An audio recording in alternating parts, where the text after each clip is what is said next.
Good morning students and welcome back to another lecture of polynomial and quadratic equation।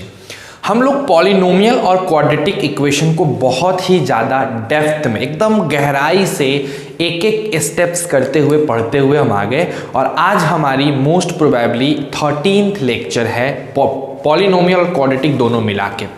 ठीक है, questions भी हमने किया, हमने थ्योरी भी जानी, हमने एक्स्ट्रा कॉन्सेप्ट भी जाना। आज हम लोग एकदम ही डिफरेंट कॉन्सेप्ट पे बात करने वाले हैं और वो डिफरेंट कॉन्सेप्ट है बच्चों कॉन्सेप्ट ऑफ ग्राफ, है ना। हम ग्राफ के बारे में आज थोड़ा बहुत जानकारी इकट्ठा करेंगे। मोस्ट प्रोबेबली 2 लेक्चर्स लगेंगे ग्राफ के करने में और 2 लेक्चर्स में हम ग्राफ के कॉन्सेप्ट को बड़े अच्छे तरीके से देख लेंगे। ठीक है, समझ रहे हो बात को? तो बिना देर किए लाइक करो, शेयर करो, सब्सक्राइब करवाओ और प्रेजेंट सर कहना मत भूलना। स्टार्ट करते हैं हम लोग अपने आज का लेक्चर। चलिए, तो आज की जो लेक्चर है ना बच्चों, वो बेस्ड है एक बहुत ही इंपॉर्टेंट कॉन्सेप्ट पे जिसको हम लोग कहा जाता है कॉन्सेप्ट ऑफ ग्राफ, है ना। ग्राफ का कॉन्सेप्ट असल में ये एक ऐसा कॉन्सेप्ट है जो आपको सिर्फ मैथ्स में बेनिफिट नहीं करेगा बल्कि आपको फिजिक्स में हेल्प करेगा, आपकी हेल्प केमिस्ट्री में करेगा और उसके साथ साथ जब आप थोड़ा सा 10th पास आउट होके 11th क्लास में जाओगे तो वहाँ पे भी ये कॉन्सेप्ट ऑफ ग्राफ आपको बहुत हेल्प करने वाला है, बहुत ही ज़्यादा मदद करने वाला है। ठीक है, तो बिना देर किए हम इसके कॉन्सेप्ट को स्टार्ट करते हैं, शुरू करते हैं। हर वो टॉपिक देखना जो हमारे लिए ज़रूरी है from beginning to up to the end. तो कॉन्सेप्ट ऑफ ग्राफ को मेरा मानना है कि हम 2 तरीके से पढ़ाते हैं, 2 भाग में पढ़ाते हैं। जैसे इसका सबसे पहला पार्ट जो मैं आप लोगों को बताऊंगा वो ग्राफ मैं आप लोग को सिखाऊंगा लीनियर इक्वेशंस के ग्राफ। किसका ग्राफ सिखाऊंगा बच्चों मैं बताओ? लीनियर इक्वेशंस के ग्राफ आपको आता है बनाने, लेकिन यहाँ पे हम उसको जिस तरीके से 9th क्लास में बनाते थे वो तरीका हम यहाँ नहीं आजमाने वाले हैं। हम यहाँ लीनियर इक्वेशन के ग्राफ को थोड़ा डिफरेंट तरीके से बात करने वाले हैं बिकॉज हमको एग्जैक्ट ग्राफ नहीं चाहिए, हमको लीनियर इक्वेशन का जैसा ग्राफ बनता है उसके तरह सिमिलर ग्राफ चाहिए। इससे प्रॉफिट क्या होगा मेरे को कि सिमिलर ग्राफ बनाने से हमको जो कंक्लूजन निकालना है हम लोग वो कंक्लूजन निकाल लेंगे और हमारी चीजें गलत भी नहीं होंगी। ठीक है, मेरे को ग्राफ प्लॉट नहीं करना है, मेरे को सिमिलर ग्राफ प्लॉट करना है, ये चीज ध्यान रखना। तो पार्ट 1 में हम लोग लीनियर के ग्राफ को पढ़ने वाले हैं और जहां तक हमारे पार्ट 2 की बात है कॉन्सेप्ट ऑफ ग्राफ का पार्ट 2 जो हम बताएंगे उसमें हम लोग पढ़ेंगे क्वाड्रेटिक इक्वेशन के ग्राफ को, है ना। बस यही 2 ग्राफ हम लोग बेसिकली अभी देखेंगे, क्वाड्रेटिक का ग्राफ और लीनियर का ग्राफ। ठीक है, तो भाई शुरू करते हैं अपने लीनियर के ग्राफ को लेके। चलो तो देखिए ध्यान से, एक बात बताओ, अगर हम सिंपल सा एक टॉपिक लिखें लीनियर इक्वेशन तो सबसे ज्यादा जरूरी चीज है कि कोई भी लीनियर इक्वेशन को जनरल फॉर्म में कैसे लिखा जाता है मेरे बच्चों। तो इसका जो जनरल फॉर्म होता है किसी भी लीनियर इक्वेशन का, सारे बच्चों को पता है, वो जनरल फॉर्म होता है ax plus by plus c बराबर 0।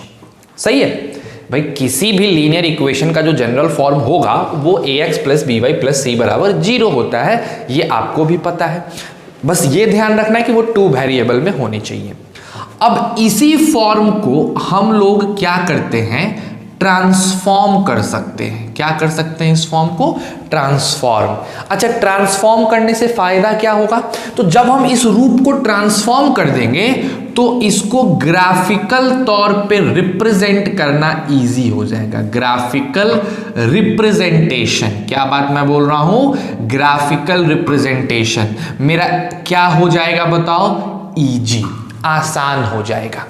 इसको अगर ग्राफ पे रिप्रेजेंट करने की बात आए तो थोड़ा प्रॉब्लम झेलना पड़ जाता, थोड़ा दिक्कत झेलना पड़ेगा। लेकिन अगर इसी को हम ट्रांसफॉर्म कर दें तो ट्रांसफॉर्म करने से मेरी ग्राफिकल रिप्रेजेंटेशन काफी आसान हो जाती है। ठीक, और जब ऐसा हम करते हैं तो किस रूप में ट्रांसफॉर्म करते हैं? ये तो जनरल फॉर्म है, इसको जब हमने ट्रांसफॉर्म कर दिया तब वो कौन सा फॉर्म आ जाएगा? तो उस फॉर्म को मेरे प्यारे बच्चों कहा जाता है स्लोप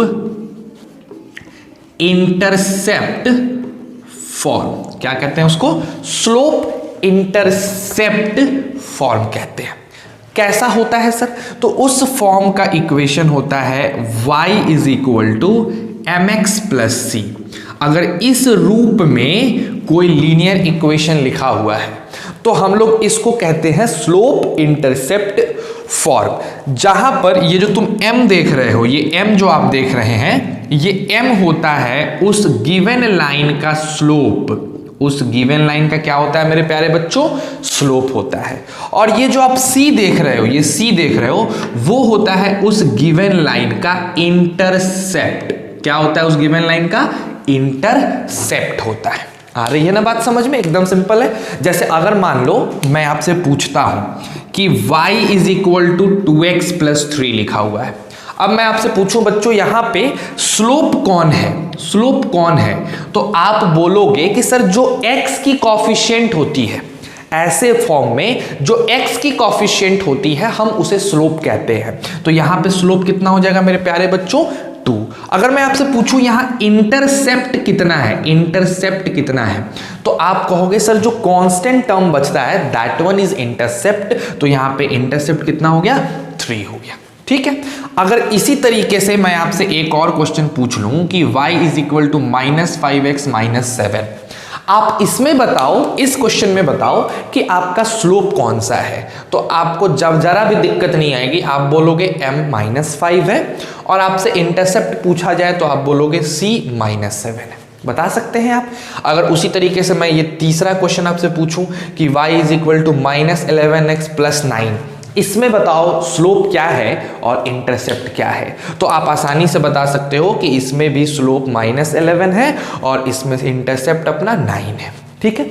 अच्छा, वेरी गुड सर, बहुत अच्छी बात है, आप समझ पा रहे हैं इस चीज को, कोई दिक्कत? तो पहले यहां तक की चीजों को उतारो आराम से, फिर हम लोग जरा डीप में समझते हैं कि स्लोप किसको कहा जाता है। एग्जैक्टली स्लोप का मतलब क्या है? स्लोप मतलब क्या? वो जो हम लोग बिछुलते थे सर्र से जाके, वही वाला फिसलने वाला? क्या याद है हम लोग के पास वो हुआ करता था पहले, स्लाइडिंग झूला, जिस पर हम लोग बैठते थे, सर्र से पिछल के नीचे चले जाते थे, बड़ा मजा आता था। नहीं तो वो होता है क्या स्लोप, या कुछ और होता है? मैथ्स के स्लोप कुछ और होते हैं कि वही स्लोप को स्लोप कहा जाता है ना? वो देखते हैं। और इंटरसेप्ट का मतलब क्या होता है, ये दोनों चीजें हमें बड़े गौर से देखना है। ठीक है। तो पहले आप इसको उतार लीजिए, पॉज करिए, पॉज करके उतारिए, फिर हम लोग इसमें आगे बढ़ते हैं। ठीक है बच्चों, चलो उतार लीजिए बच्चों जल्दी से इसको। हाँ चलिए,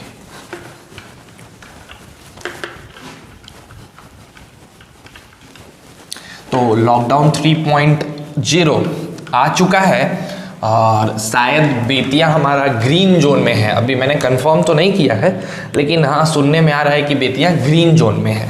तो अगर हम लोग ग्रीन जोन में हैं तो कुछ चीज़ों की रियायत है, हमें कुछ छूट मिली हुई है हमें, बट उस छूट का सही तरीके से उपयोग करिएगा, अन्यथा हम लोग रेड जोन में आ जाएंगे, है ना? तो ध्यान दीजिए। आइए तो सर आ जाओ, हम लोग थोड़ा सा बात करते हैं आगे के टॉपिक पे। तो सर मान लो मेरे पास जनरल इक्वेशन दिया हुआ है, कोई सा भी जनरल इक्वेशन दिया है ना बच्चों, और आपको इस जनरल इक्वेशन को ट्रांसफॉर्म करना है ना? इस जनरल इक्वेशन को क्या कर देना है मेरे प्यारे बच्चों? ट्रांसफॉर्म कर देना है। किस फॉर्म में ट्रांसफॉर्म कर देना है? Slope and then intercept and then form. Slope intercept form में बदलना है। कैसे बदलोगे?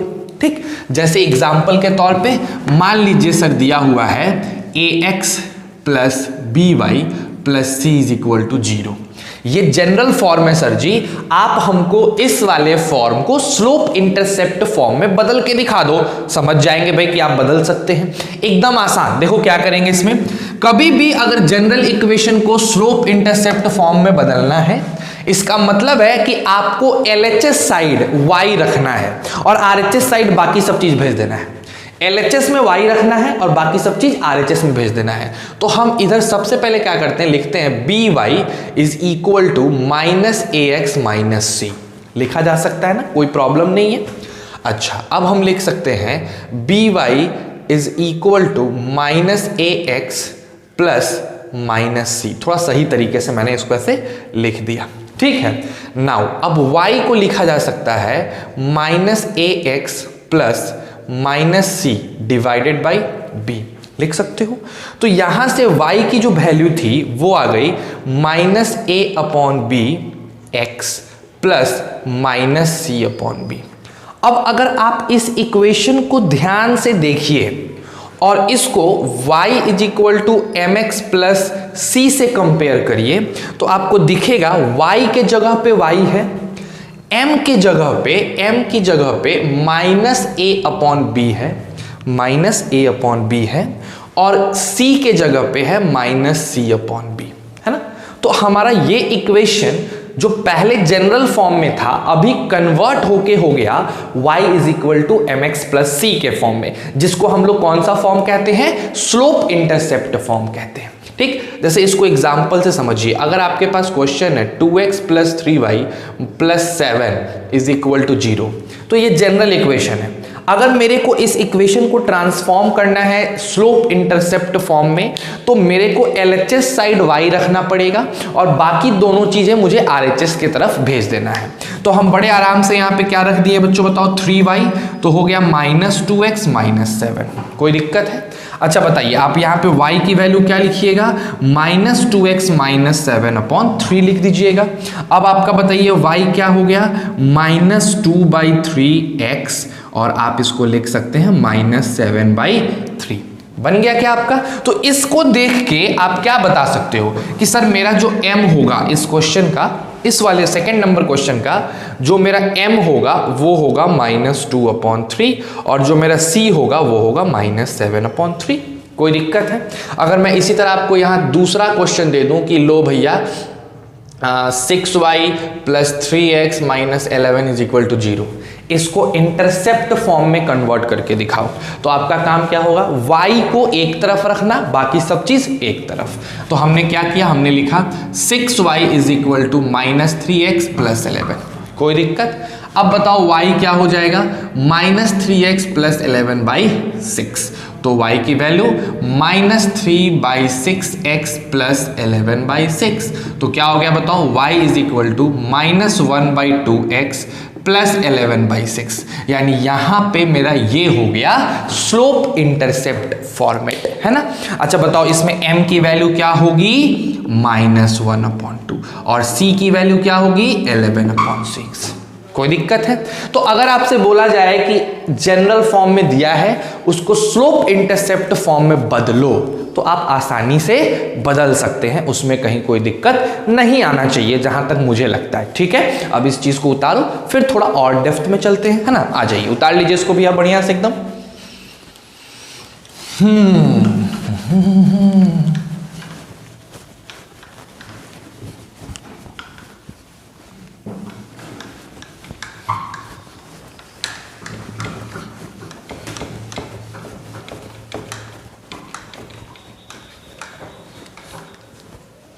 चलिए अब क्या करते हैं, थोड़ा सा चीज़ों को और इंटरेस्टिंग बनाया जाए, थोड़ा और बढ़िया बनाया जाए।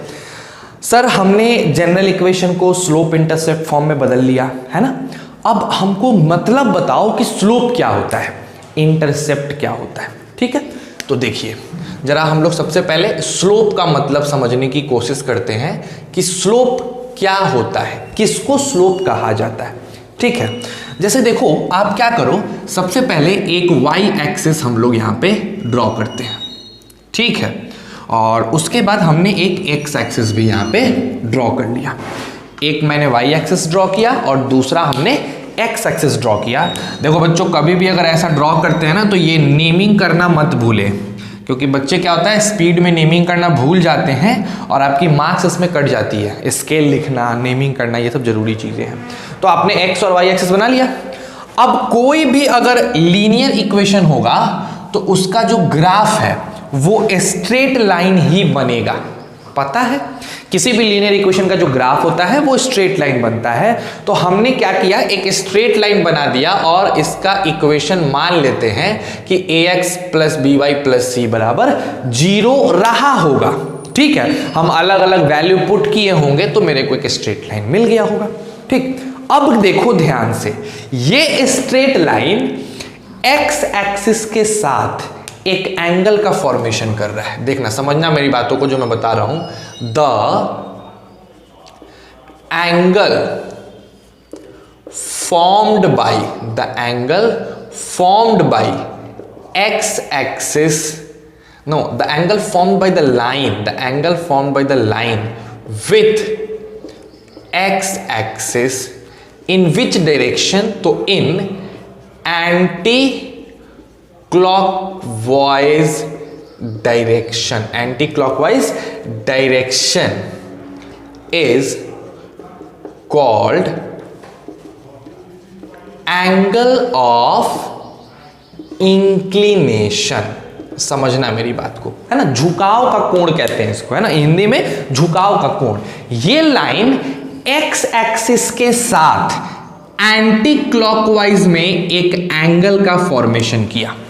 ये लाइन, ये जो लाइन बना एक्स एक्सिस के साथ एंटी क्लॉकवाइज डायरेक्शन में, यानी घड़ी की उल्टी डायरेक्शन में एंटी क्लॉकवाइज डायरेक्शन में एक एंगल बनाया। इस एंगल को हम लोग कहते हैं एंगल ऑफ इंक्लिनेशन। क्या कहा जाता है मेरे बच्चों, बताओ? एंगल ऑफ इंक्लिनेशन, झुकाव का एंगल, है ना। जितना ज्यादा एंगल होगा, जैसे मान लो यहाँ पे 30 डिग्री है, अगर मैं 45 डिग्री कर दूं तो मेरा खड़ा स्लोप हो जाएगा ना, स्लोप ज्यादा हो जाएगा, ढाल ज्यादा हो जाएगा, नहीं। और यहाँ ये एंगल क्या कहलाता है? Angle of inclination.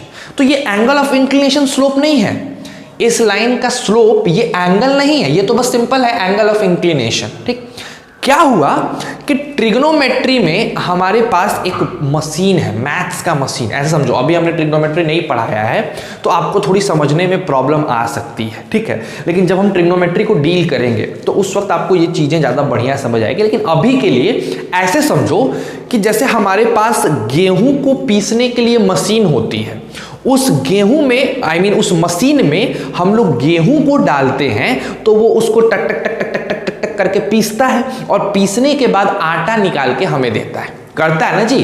तो आप जो डाल रहे हो दैट वन इज इनपुट, उसको इनपुट कहा गया उस मशीन के लिए, और जो बाहर निकला उसको कहा गया आउटपुट। उसी तरह हमारे पास एक मशीन है जिसको कहा जाता है, समझना मेरी बात को, टैन। क्या कहते हैं उसको? टैन। कौन सा मशीन है ये? Tangent machine. क्या नाम है इसका? Tangent machine. ये मशीन क्या है? तो इस मशीन की खासियत समझो। जैसे गेहूं पीसने वाली मशीन का इनपुट गेहूं होता था, ये कहता है कि मेरा इनपुट एंगल होगा, मेरे अंदर तुम कोई भी एंगल डाल दो, 1 degree, 2 degree, 3 degree, 10 degree, 15 degree, 16 degree, 17 degree, तुम क्या डाल दो मेरे अंदर? एंगल डाल दो। तो जब हम इसके अंदर इनपुट करेंगे कोई एंगल, क्या इनपुट करेंगे मेरे भैया? बताओ। इस टैन वाले मशीन में, ये मैथ्स का मशीन है ना, मैथमेटिकल मशीन है, इस टैन वाले मशीन में जब हम इनपुट करेंगे कोई एंगल को, ठीक है, तो ये बाहर क्या दे देगा? ये बाहर रेशियो देता है। क्या देता है? रेशियो। अब बात आती है, सर रेशियो किस चीज का रेशियो देता है? किस चीज का रेशियो? तो कहा जाता है कि एक राइट एंगल ट्रायंगल आप लेते हैं, मान लीजिए कि ये राइट एंगल ट्रायंगल है, ए, बी और सी। समझना, एकदम गौर से समझो मेरे प्यारे बच्चों।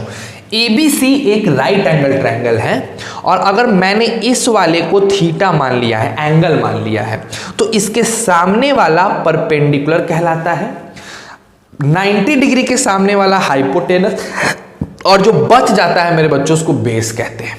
तो ये टैन के अंदर, टैन वाले मशीन में जब हम एंगल डालते हैं तो वो एक राइट एंगल ट्रायंगल के साइड्स का रेशियो देता है। रेशियो देता है, लेकिन किस चीज का? साइड्स का रेशियो। और वो साइड्स कौन कौन से होते हैं? तो परपेंडिकुलर और बेस। कौन कौन सा साइड होता है बताओ? परपेंडिकुलर ऊपर होगा, बेस नीचे होगा। समझ रहे हो बात को? तो टैन इंटू टैन के अंदर अगर हम कुछ एंगल डाल दिए, टैन नाम का एक मशीन है, तरतर तरतर चलता है, उसके अंदर जैसे ही हम एंगल डालेंगे वो एंगल ऑपरेट करेगा और इसको ऑपरेट करके बाहर पक से कुछ फेंकेगा। क्या फेंकेगा? परपेंडिकुलर बाय बेस का रेशियो फेंकेगा, ठीक है। और ये जो रेशियो आता है ना मेरे बच्चे, इसी रेशियो को कहा जाता है स्लोप। इसी रेशियो को क्या कहते हैं? स्लोप। लेकिन ये स्लोप कब कहलाएगा? जब ये एंगल कोई नॉर्मल एंगल ना हो, एंगल ऑफ इंक्लिनेशन हो, यानी थीटा हो। समझने की कोशिश करो। अब मैं इसको पूरा कंक्लूड करता हूं, ठीक है। किसी भी लाइन का स्लोप निकालने के लिए हमें टैंजेंट वाले मशीन की जरूरत पड़ती है, ठीक है। क्यों? क्योंकि स्लोप क्या होता है, तो टेंजेंट में अगर हम एंगल ऑफ इंक्लिनेशन को डालते हैं तो ये ऑपरेट करके एक रेशियो बाहर फेंकता है, उस रेशियो को ही स्लोप कहा जाता है। यानी अगर हम इसको लिखने की कोशिश करें, मतलब इसको अच्छे से डिफाइन करें, तो कहा जाता है कि स्लोप ऑफ अ लाइन, समझना मेरी बात को, slope of a line is the tangent value of angle of inclination, angle of inclination. किसी भी लाइन के एंगल ऑफ इंक्लिनेशन का जो टेंजेंट वैल्यू होता है, उस टेंजेंट वैल्यू को स्लोप कहा जाता है। एकदम आराम से समझो बेटा, ये जनरल कॉन्सेप्ट मैं बता रहा हूं आपको, समझ रहे हो बात को? तो बताओ सबसे पहले, चलो आते हैं सबसे पहले, सर एंगल ऑफ इंक्लिनेशन क्या होता है? एंगल ऑफ इंक्लिनेशन किसी भी लाइन के द्वारा एक्स एक्सिस के साथ एंटी क्लॉकवाइज डायरेक्शन में बनाए गए एंगल को कहते हैं। ठीक है, चलो फिर से दोहराओ मेरे साथ, एंगल ऑफ इंक्लिनेशन किसी भी लाइन का एक्स एक्सिस के साथ बनाए गए एंटी क्लॉकवाइज डायरेक्शन में एंगल को कहते हैं। ठीक है, अब अगर हम इस एंगल ऑफ इंक्लिनेशन का टेंजेंट वैल्यू निकाल देते हैं, तो जो टेंजेंट वैल्यू आता है, इस वैल्यू को हम लोग स्लोप कहते हैं। आ रही है बात समझ में? पहले इसको खूब अच्छे तरीके से उतार लो, उसके बाद हम और बढ़िया समझाते हैं, कुछ एग्जांपल्स लेके समझाते हैं। ठीक है, चलो पहले इसको उतार लो, खूब अच्छे से उतारो मेरे प्यारे बच्चों। वो एंगल ऑफ इंक्लिनेशन की डेफिनेशन हो गई और ये स्लोप का डेफिनेशन हो गया। ये थोड़ी बहुत एक्सप्लेनेशन है, इसको उतारिए, फिर हम आगे बढ़ते हैं। Do it fast.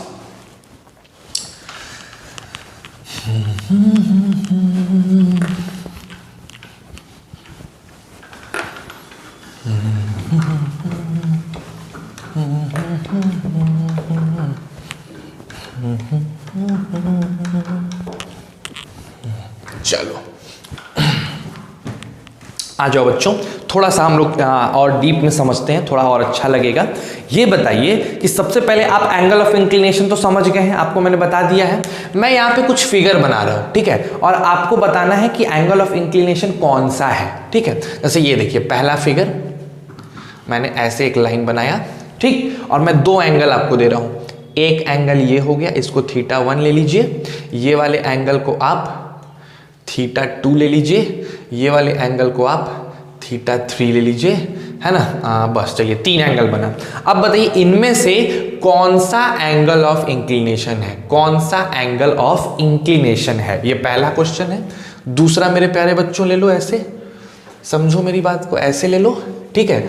अब देखो इसमें ये मेरा θ1 ले लीजिए, ये मेरा θ2 ले लीजिए, ये मेरा θ3 ले लीजिए, ये मेरा θ4 ले लीजिए। इसमें भी आपको बताना है कौन सा एंगल ऑफ इंक्लिनेशन है।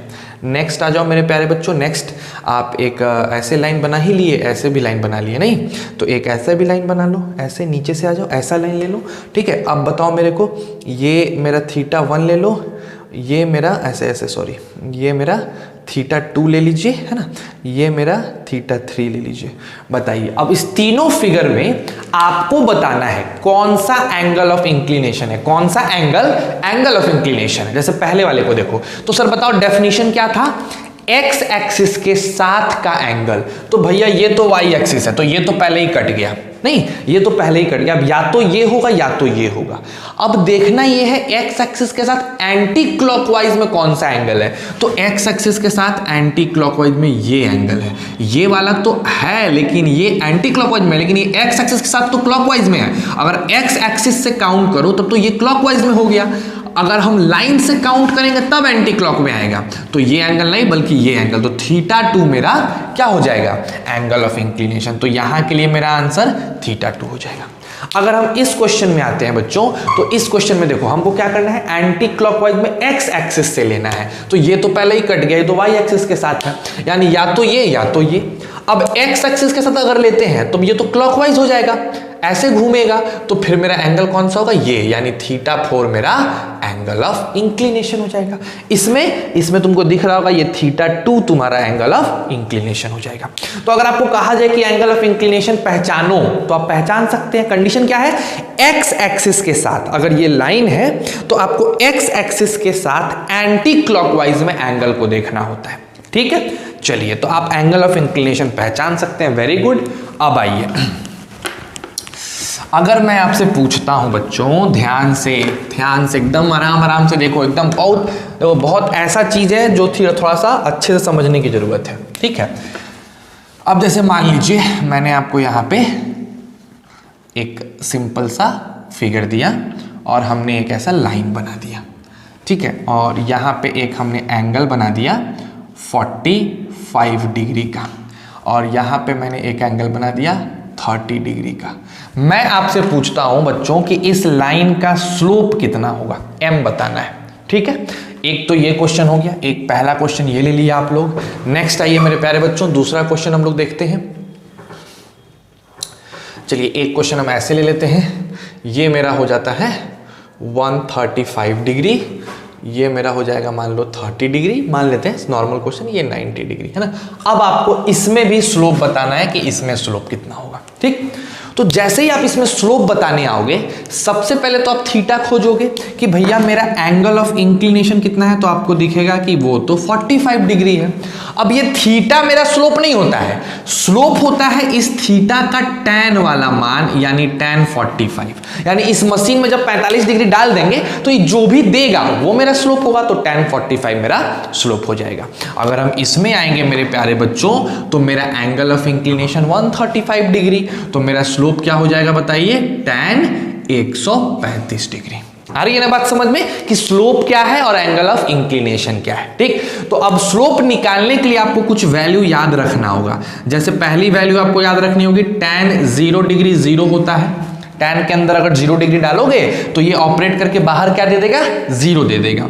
उसी तरीके से अगर आप टैन 30 डिग्री डालेंगे मेरे प्यारे बच्चों, तो आपको 30 डिग्री मिल जाएगा 1/√3। वैसे ही अगर आप टैन 45 डिग्री डालिएगा तो आपको मिल जाएगा 1, और वैसे ही अगर आप डालेंगे टैन 60 डिग्री तो आपको मिल जाएगा √3, और अगर आप डालते हैं टैन 90 डिग्री तो आपको मिलेगा नॉट डिफाइंड, यानी प्लस इन्फिनिटी चला जाता है, वो नॉट डिफाइंड हो जाता है। तो ये आपकी चीजें होती हैं, तो ये इतना याद रखो, हो सकता है कहीं काम है, इसका काम आपको नहीं है। आपको स्लोप एग्जैक्टली नहीं निकालना है, लेकिन स्लोप का मतलब आपको पता होना चाहिए। समझ गए बात को? तो अगर आपसे कोई बोले कि भैया बताओ कोई प्रॉब्लम है इसमें, एकदम प्रॉब्लम नहीं है, आप आराम से निकाल सकते हैं। नहीं, चलिए, तो भैया पहले तो इसको आप उतार लो, एक बार इसको उतारो फिर आगे बढ़ते हैं। तो आपने इसको उतार लिया, अब थोड़ा सा आगे बढ़ा जाए। तो कुल मिला के देखा जाए मेरे प्यारे बच्चों, तो स्लोप का कॉन्सेप्ट आपको क्लियर हो गया, और आपको इंटरसेप्ट का भी कॉन्सेप्ट नहीं, स्लोप का क्लियर हुआ, इंटरसेप्ट बाकी है। स्लोप समझ गए क्या होता है, व्हाट इज स्लोप, एकदम अच्छे समझ गए। थोड़ा सा और डीप में चला जाए, आज हम ग्राफ नहीं सीखेंगे, स्लोप और इंटरसेप्ट के ही बारे में सीखते रह जाएंगे। थोड़ा और डीप में आते हैं। जैसे मान लीजिए मेरे प्यारे बच्चों, आपको ऐसा कुछ कंडीशन दे दिया गया है, ठीक है, समझिएगा, एकदम बढ़िया समझिएगा।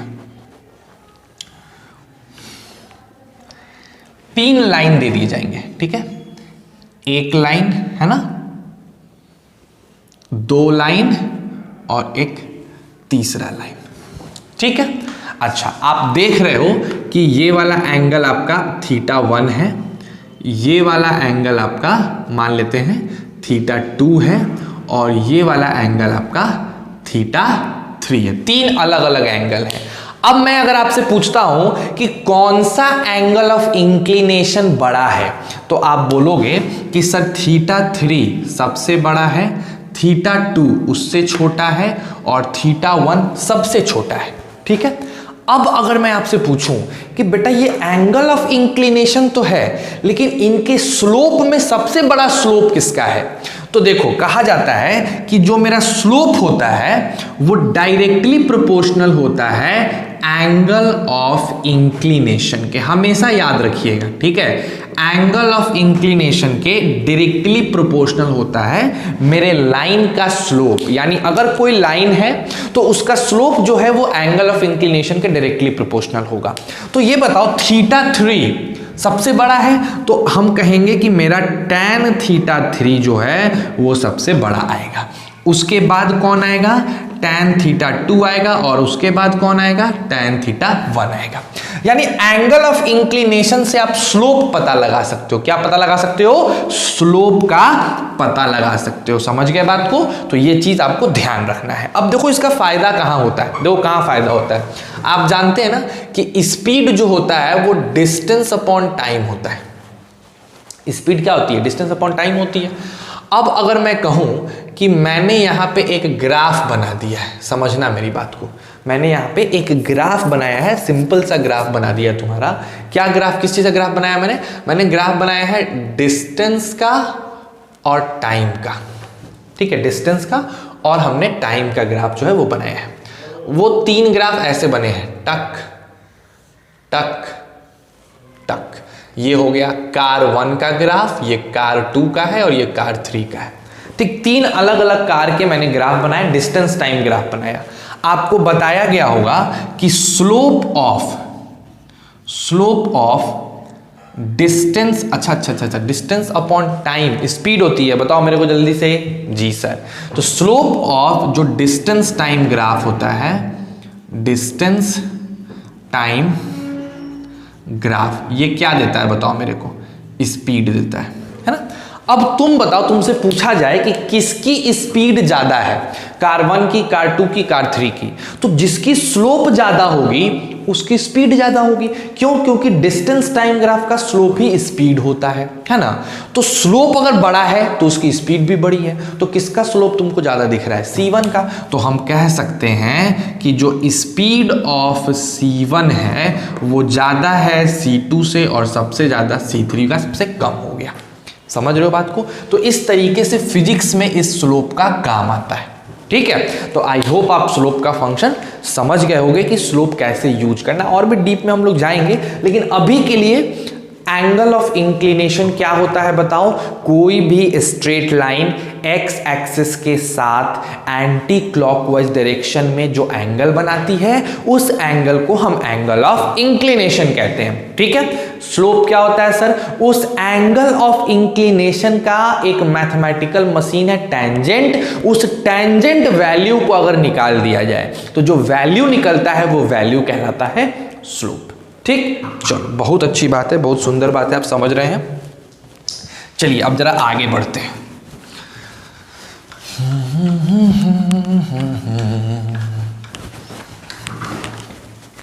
स्लोप के बारे में आपको डिटेल पता चल गया, थोड़ा जितना जरूरत था उतना मैंने तुमको डिटेल स्लोप के बारे में दे दिया। ठीक है, अब आते हैं थोड़े से अलग कॉन्सेप्ट पे। क्या है कॉन्सेप्ट? अब हम बात करेंगे बच्चों इंटरसेप्ट का। किसका बात करने वाले हैं हम लोग? इंटरसेप्ट क्या होता है और इसका मतलब क्या होता है। इंटरसेप्ट क्या होता है और इंटरसेप्ट का मतलब क्या होता है। ठीक है, आ जाओ सर। कहा जाए, चलो मान लेते हैं ये है मेरा y एक्सिस, इसको हमने क्या मान लिया मेरे प्यारे बच्चों? y axis. और यहां हमने बना लिया एक x एक्सिस। हमने बार बार बोला है कि आपको नेमिंग करना नहीं भूलना है, चाहे आप रफ में ही क्यों ना बना रहे हो। ठीक है, हमने ये x और y एक्सिस बना लिया। अब हम एक लाइन लेते हैं, ये रहा मेरा लाइन। ठीक है, ये भी एक स्ट्रेट लाइन है और इसका भी जनरल इक्वेशन ले लेते हैं, ax plus by plus c is equal to 0। अब ये स्ट्रेट लाइन आप गौर से देखो तो 2 जगहों पे एक्सिस को काटेगा।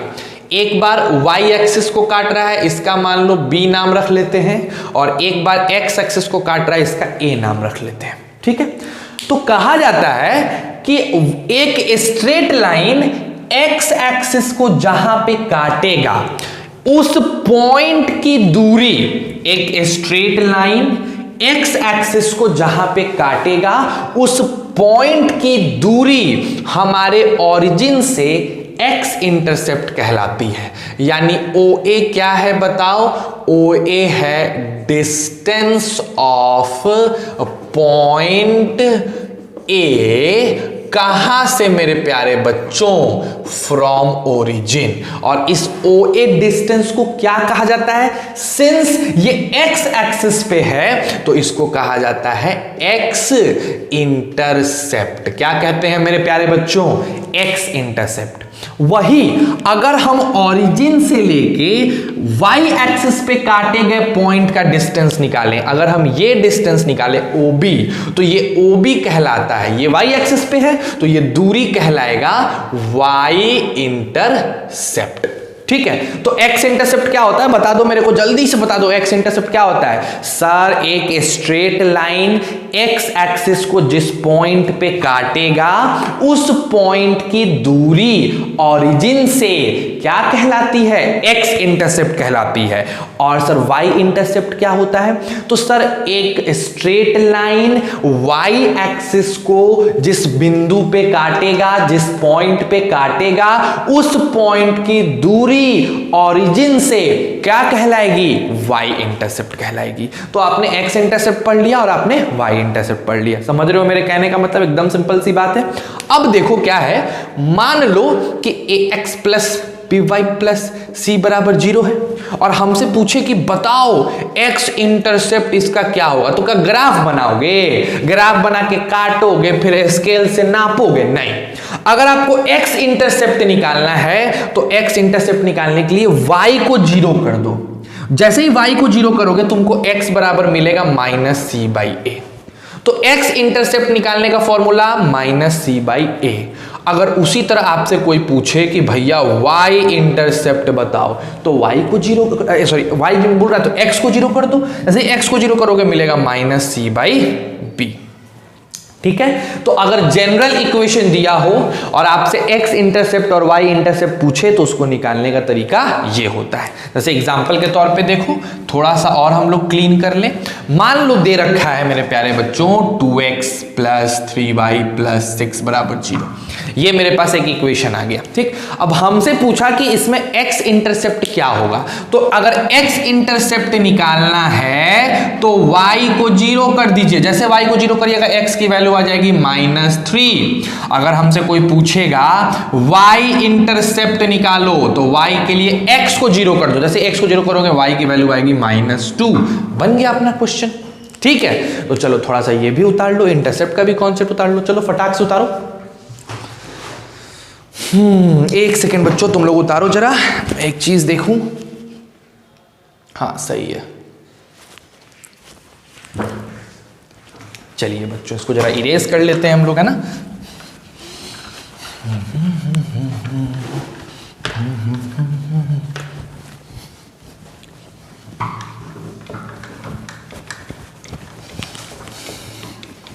चलो बहुत अच्छी बात है सर कि हमने स्लोप समझ लिया क्या होता है और इंटरसेप्ट समझ लिया क्या होता है। दो चीजें हमने बहुत अच्छे तरीके से समझ ली है। ठीक है, तो चलो आ जाओ। अगर हम तुमसे पूछते हैं कि मेरे पास लिखा हुआ है ax plus by plus c बराबर 0, क्या तुम इसको ट्रांसफॉर्म कर सकते हो? क्या आप इसको ट्रांसफॉर्म कर सकते हैं स्लोप इंटरसेप्ट फॉर्म में? आप बोलिएगा यस सर। कैसे कन्वर्ट करिएगा?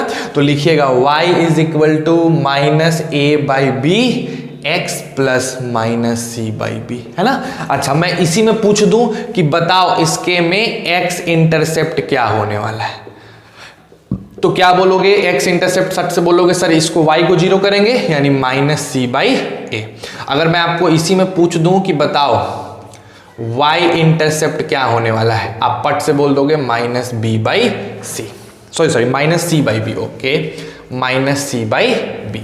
कोई दिक्कत है? तो ये आपके पास इससे इंफॉर्मेशन निकालने का तरीका है। मतलब एक जनरल इक्वेशन से आप उसको स्लोप इंटरसेप्ट फॉर्म में ट्रांसफॉर्म कर सकते हो, आप उससे x इंटरसेप्ट निकाल सकते हो, आप उससे y इंटरसेप्ट निकाल सकते हो, और एक और चीज आप उससे निकाल सकते हैं वो है उस लाइन का स्लोप। क्या होता है उस लाइन के स्लोप का फॉर्मूला?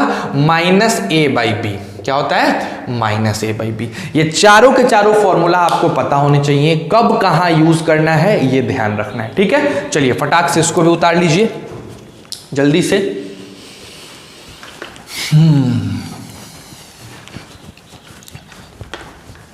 देखो बच्चों, मैं बहुत स्लो समझा रहा हूँ ये सब चीज़ें, क्योंकि ये तुम्हारे सिलेबस से थोड़ी सी अलग है, आपके 10th क्लास के सिलेबस से नहीं है, लेकिन समझ सकते हो। अगर अच्छा करना है, जेईई एडवांस वगैरह तक का चीज़ चाहते हो तो थोड़ा सा मेहनत तो करना पड़ेगा, ठीक है। चलिए आइए थोड़ा आगे बढ़ते हैं हम लोग।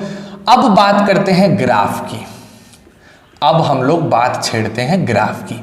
तो बाबू देखो, लीनियर इक्वेशन के जो मैं तुम लोगों को ग्राफ बताने वाला हूं, वो टोटल बेसिक तौर पे कैटेगराइज किया जाए तो ये दो प्रकार से कैटेगराइज्ड होते हैं, ठीक। एक ग्राफ होता है y is equal to M x का, और एक ग्राफ होता है y is equal to minus M x का। समझना मेरी बात को, एक ग्राफ हम सीखेंगे y is equal to M x का, एक ग्राफ सीखेंगे y is equal to minus M x का। क्या है, कैसे है बताएंगे। अब इसके अंदर फिर दो बातें, एक y is equal to M X plus C और एक y is equal to M X minus C. और इसके अंदर हम लोग कैसा ग्राफ सीखेंगे, दो चीजों का, दो इक्वेशन का ग्राफ, एक y is equal to minus M X plus C और एक y is equal to minus M X minus C. तो कुल मिला के आप 1 2 3 4 5 और 6 कितने ग्राफ सीखने वाले हो बताओ, 6 ग्राफ। लेकिन हाँ, इतना जरूर है कि अगर इस 6 ग्राफ को आप अच्छे से समझ लिए तो दुनिया का कोई भी ऐसा लीनियर इक्वेशन नहीं होगा, दुनिया का ऐसा कोई लीनियर इक्वेशन नहीं होगा जिसके ग्राफ को आप बढ़िया से ना बना पाओ, तगड़े तरीके से। तुम बिना देखोगे ग्राफ बनेगा, और जिससे इक्वेशन आएगा दिमाग में फिगर बन जाएगा, इक्वेशन देखोगे फिगर बनेगा, इक्वेशन देखोगे फिगर बनेगा, ऐसा हो जाएगा। तुमको जरूरत नहीं पड़ेगा बनाने का, लेकिन इसको समझना पड़ेगा, डीप में समझना पड़ेगा, अच्छे से समझना पड़ेगा, स्लो समझना पड़ेगा। तो आज हम y is equal to M x का ग्राफ समझाएंगे और क्लास को वहीं खत्म करेंगे। क्योंकि देखो आज थोड़ा क्या है ना कि अभी 4 वीडियोस हमारे आने लगे हैं। पहला देखो, मैं इलेक्ट्रिसिटी की वीडियो बाबू नहीं डाल पाऊंगा, अभी मजबूर हूं डालने। क्यों नहीं डाल पाऊंगा, बहुत बेसिक रीजन है। 12th क्लास की एक इंग्लिश मीडियम की वीडियो है, 12th क्लास की एक हिंदी मीडियम की वीडियो है, फिर 10th की आपकी पॉलिनोमियल की वीडियो है, फिर 11th क्लास भी आज से स्टार्ट हो रहा है, जेईई एडवांस का वीडियो है। तो 11th क्लास की भी वीडियो, तो कम से कम अगर मिनिमम मैं 40 मिनट की भी वीडियो बना रहा हूँ तो मेरे पास 40 मिनट का 4 वीडियो है, यानी 160 मिनट। और 160 मिनट मिनिमम जो जाएगा तो 3-3.5 GB का अपलोडिंग सिस्टम हो जाएगा। तो 3.5 GB अपलोड करना, मेरे पास मैक्सिमम 3 GB है। मैं अपनी बहन से लेके 500 MB 200 MB जो घटता है वो लेके अपलोड कर दूंगा, ठीक। लेकिन उससे ज़्यादा अपलोड करना मेरे लिए थोड़ी सी मुश्किल हो जाती है। तो पॉलिनोमियल पढ़ लो, ये खत्म होगा तो फिर लगातार अपना इलेक्ट्रिसिटी पढ़ेंगे सही तरीके से, ठीक है। क्या घबराना है, कोई घबराने की बात नहीं है। नहीं, इसी को बढ़िया से पहले कंप्लीट करते हैं फिर, क्योंकि अभी इसमें वर्ड प्रॉब्लम्स करने हैं, बहुत चीज़ें करने ना, बहुत इंपॉर्टेंट 2 चैप्टर हमने खत्म कर लिया ना। सोचो तो, ध्यान से सोचो, तो आज हमारी 13वीं लेक्चर है, मैंने 2 चैप्टर कंप्लीट कर लिया, पॉलिनोमियल भी मैंने कंप्लीट कर लिया और क्वाड्रेटिक भी मैंने कंप्लीट कर लिया। तो कितनी अच्छी बात है ना। और एक्स्ट्रा चीजें पढ़ रहे हैं सो अलग, तो बड़े आराम से काम करो। तो इसकी ग्राफ हम लोग बनाते हैं और कॉन्सेप्ट को वहीं तक रख के आज रहने देते हैं, क्योंकि आज ज्यादा हो जाएगा फिर, ठीक है। चलो देखो ध्यान से, इसको उतार लेना पॉज करके, मैं इरेज कर दे रहा हूं। तो सबसे पहले बच्चों हम लोग सीखने वाले हैं कि किस तरीके से हम लोग ड्रॉ करेंगे y is equal to M x का ग्राफ। बाबू बहुत सुंदर तरीके से समझिए, एकदम प्रेम से, है ना। अच्छा, जिसको भी प्लीज यार देखो, घबराओ मत, मैं तुमसे पैसा थोड़ी ले रहा हूं या तुमको कभी डांटा हूं आज तक। एकदम आराम से, मेरी बिहेवियर बहुत अलग है बच्चों, बाकी टीचरों से बहुत अलग है। जो मेरे को जानते हैं उनको पता है, जो नहीं जानते हैं दैट्स डिफरेंट। सबका बिहेवियर अच्छा होता है, मेरा थोड़ा अलग है, सिंपल सा केस है। देखो क्या है कि अगर आपको कोई भी चीज नहीं समझ में आ रही है, आप मुझे फोन कर लो, एकदम आराम से फोन कर सकते हो। 3 बजे से लेके 5 बजे के बीच में आप मेरे को कभी भी फोन करो, मैं आराम से फोन पे आपके हर क्वेश्चन का जवाब बढ़िया से दे दूंगा, आपको दिक्कत नहीं होगी। लेकिन पूछोगे, इंटरेक्शन करोगे तब ना।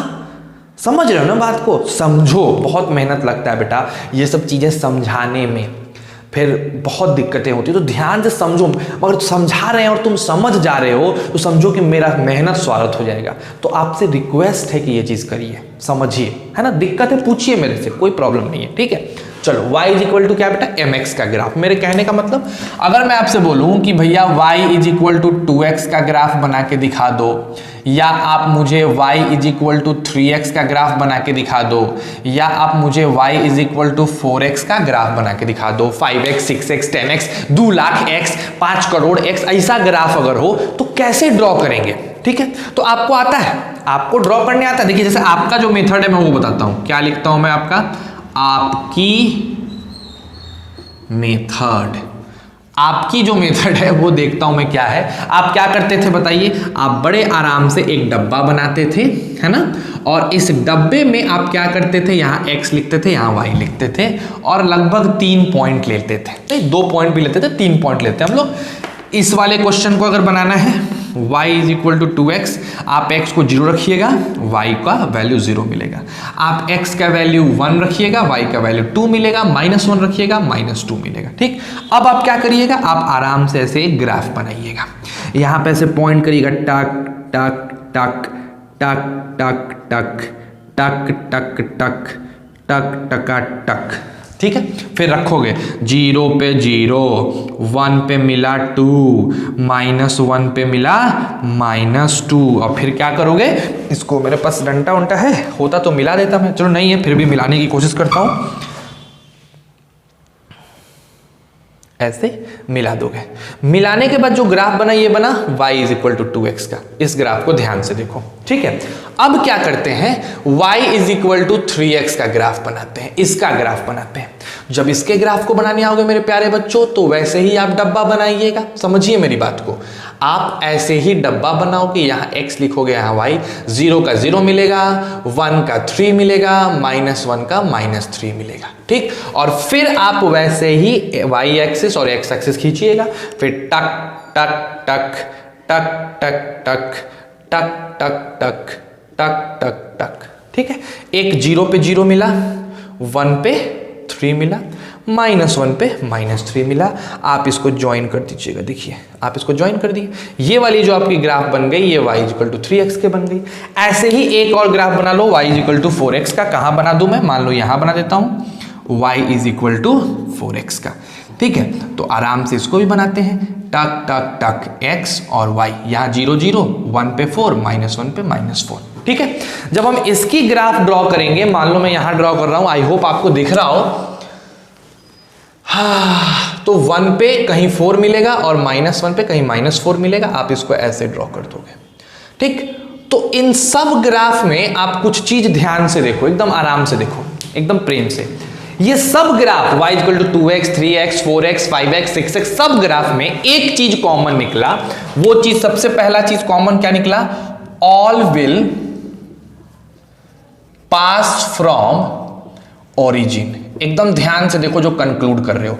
अच्छा, मतलब y is equal to 2x 3x 4x 5x फलानावा x भैकानावा x, y is equal to mx। y is equal to अगर mx है तो एक चीज तो पक्का है कि ये ग्राफ कहां से पास करेगा मेरे बंधु, ओरिजिन से पास करेगा। ओरिजिन से पास करना ही करना है, देखो हर ग्राफ में देखो कर रहा है ना, क्योंकि 0 रखोगे तो ये भी 0 मिल जाएगा, तो ओरिजिन से तो पास करेगा, 0 0 तो आएगा। तो पहली चीज कि अगर y is equal to mx है तो वो ओरिजिन से पास करेगी, ठीक है। दूसरा कंक्लूजन मैथमेटिशियन लोगों ने क्या निकाला कि अगर y is equal to mx का ग्राफ है तो ये 2 क्वाड्रेंट से पास करेगा, first and third, first and third, first and third, always in first and third, always in first and third. तो क्या लिखेंगे, lie in first and third quadrant. अच्छा, ये भी कंक्लूजन निकल गया। तो इन सब कंक्लूजन को जब एक पास लाया गया तो बोला गया कि अगर y is equal to mx का ग्राफ बनाना है बिना किसी टेंशन के, y इज इक्वल टू अगर mx का ग्राफ बनाना है तो बिना किसी टेंशन के x और y एक्सिस बनाओ और चुपचाप ऐसे ग्राफ खींच दो। ये ग्राफ तुम्हारे y इज इक्वल टू किसका हो जाएगा, mx का हो जाएगा। मतलब सर 1 सेकेंड में मतलब समझाते हैं, पहले इन सबको उतार लो। चलो फटाक से उतारो।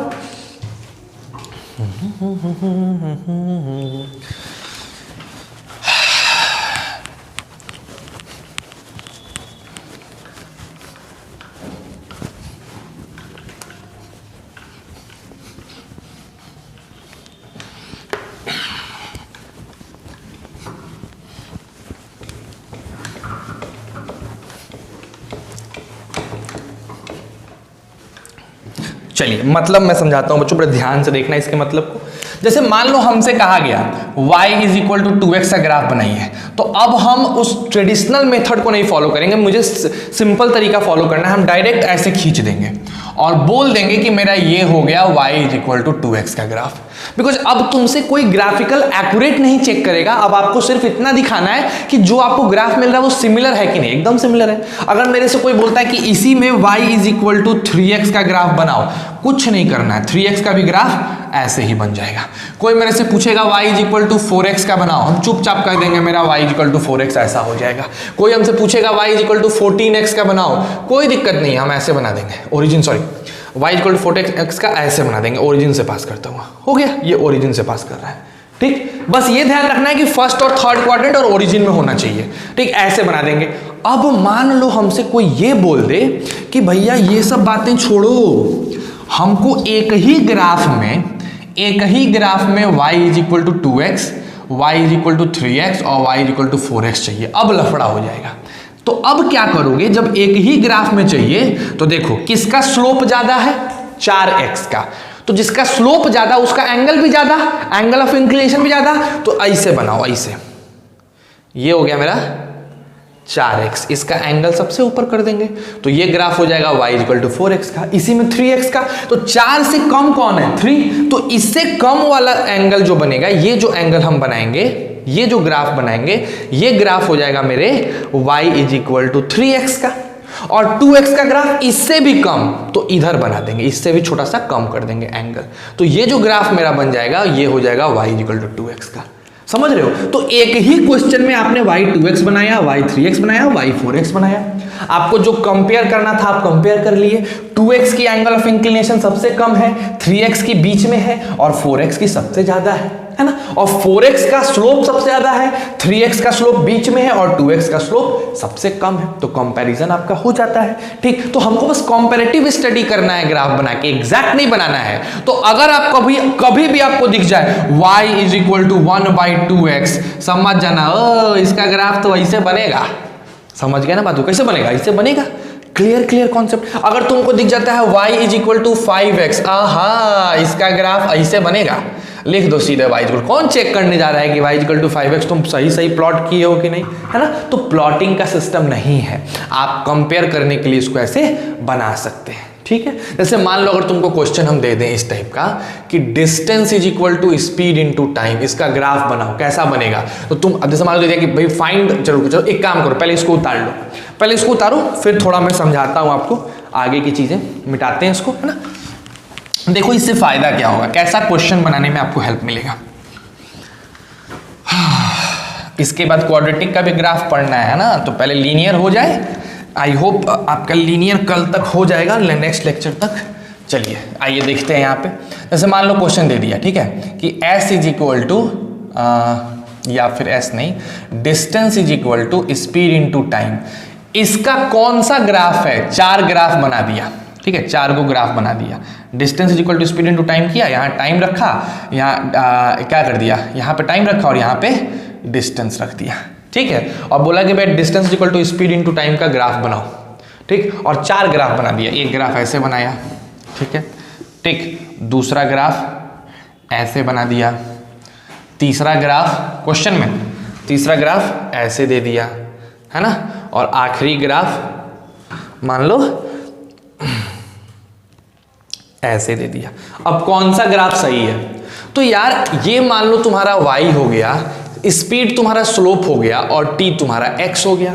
तो y is equal to mx से जब कंपेयर करोगे तो ओरिजिन से पास करना चाहिए और फर्स्ट और थर्ड क्वाड्रेंट में होना चाहिए। ओरिजिन से पास कर रहा है फर्स्ट और थर्ड क्वाड्रेंट में, तो कौन सा आंसर हो जाएगा? C। ऐसे ही जब ओम्स लॉ पढ़ोगे तो v is equal to IR आएगा।